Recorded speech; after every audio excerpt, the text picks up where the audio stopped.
Le premier problème sur lequel nous allons vous informer concerne le débat d'orientation constitutionnelle tel qu'il se passe ou tel qu'il s'est passé au niveau du CNT. Nous n'avons pas été associés. On a été invités, on n'a pas été associés. Pourquoi? Parce que le dialogue dont les recommandations ont abouti à ce débat, ce dialogue-là n'est pas reconnu par les forces vives. Ce dialogue n'est pas reconnu par la CEDEAO, comme vous le savez, et n'est pas reconnu donc par l'UFDG. Nous ne prenons pas part aux conséquences d'une situation dont on n'a pas été à l'origine. Voilà la raison fondamentale, la raison principale pour laquelle nous n'étions pas là au débat d'orientation constitutionnelle. Mais les constitutions ne manquent pas à travers le monde.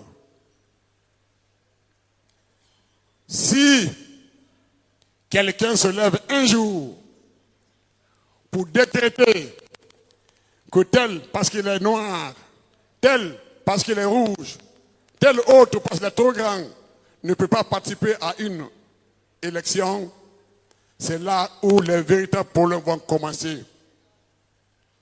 Comme j'aime le dire, l'UFDG est un parti trop grand.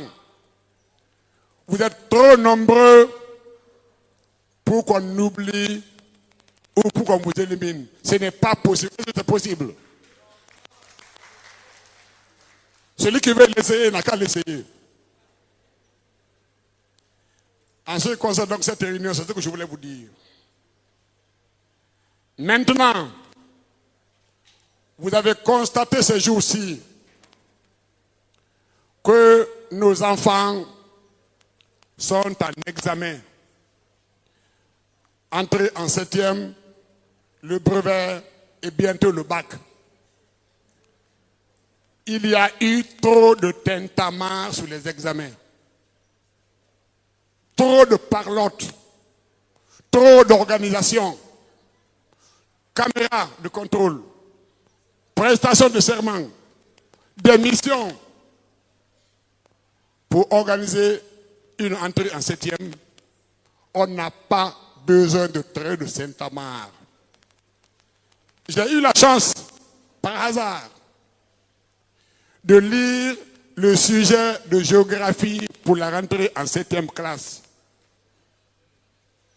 Lorsque moi je rentrais en 7e classe, honnêtement, je pouvais aborder ce sujet-là.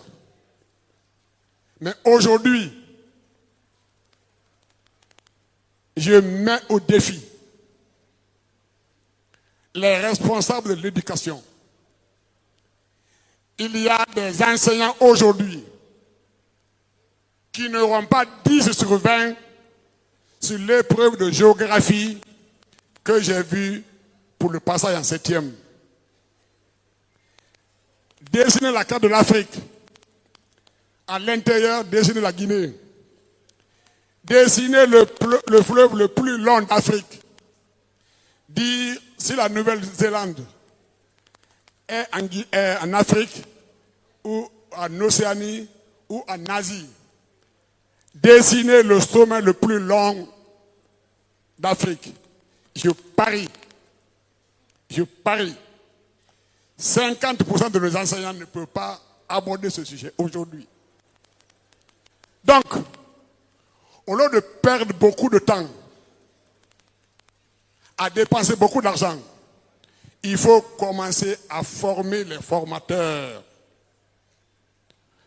Si nos enfants pouvaient avoir la chance d'étudier jusqu'au niveau du 9e classe, 10e classe, au moins ils pourront lire et écrire.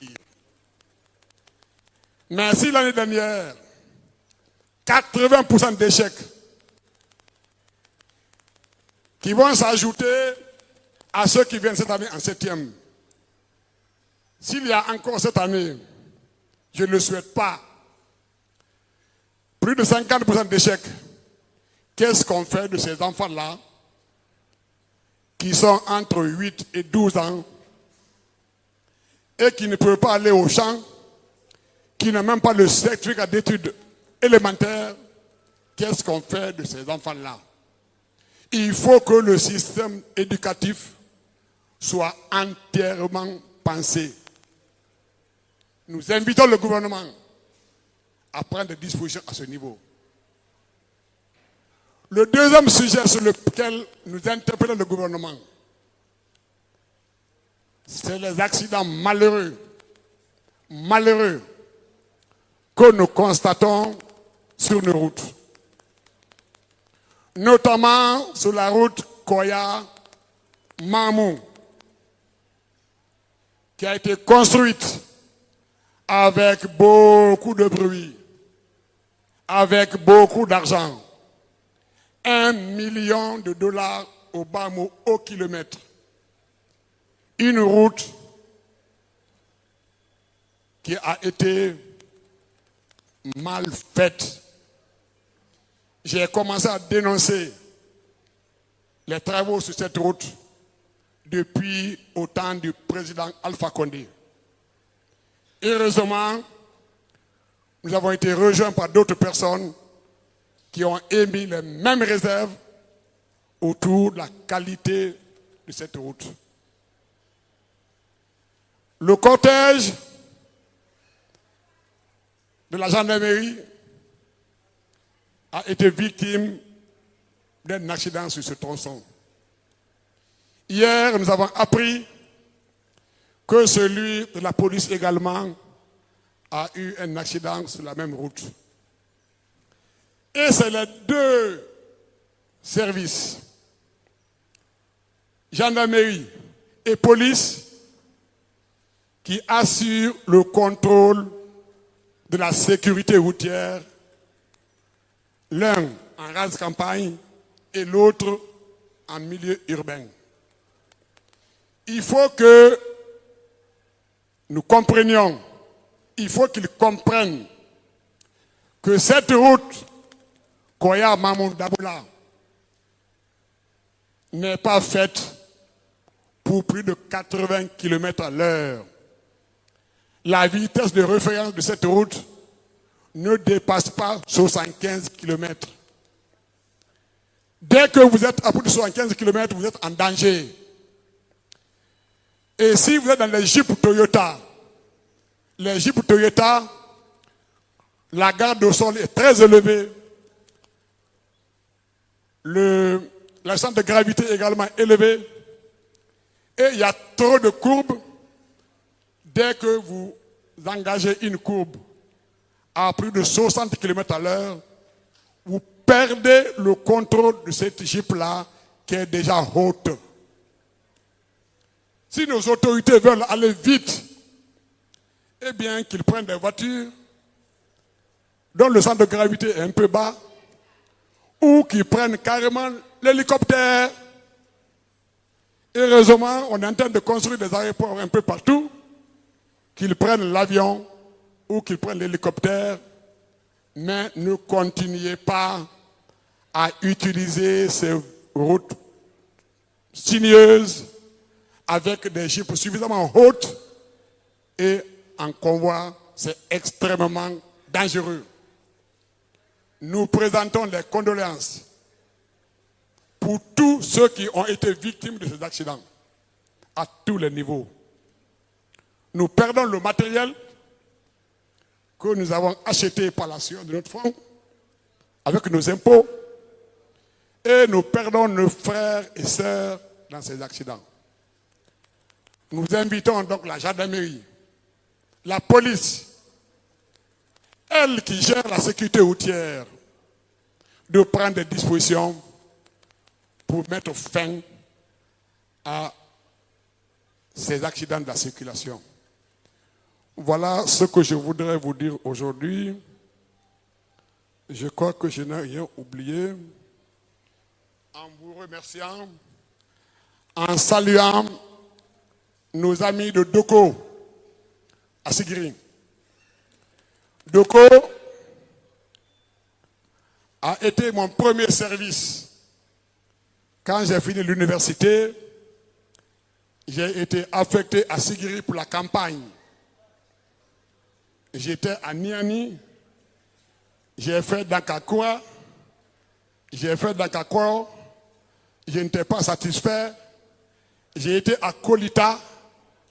De Kolita, je suis venu à Doko, où j'ai passé 2 mois. Et avec le président Selou, je crois que Doko est satisfait de la route Doko-Koué-Mali qui a été construite sous la direction du président Selou et avec l'entreprise Statom. Nous étions là sur le chantier. La petite cité qui est à côté de la ville, on l'a réalisée et on l'a cédée à la collectivité avant de quitter. Donc je félicite Doko. Je prie Dieu que l'UFDG soit le premier parti à Doko et même à Sigiri.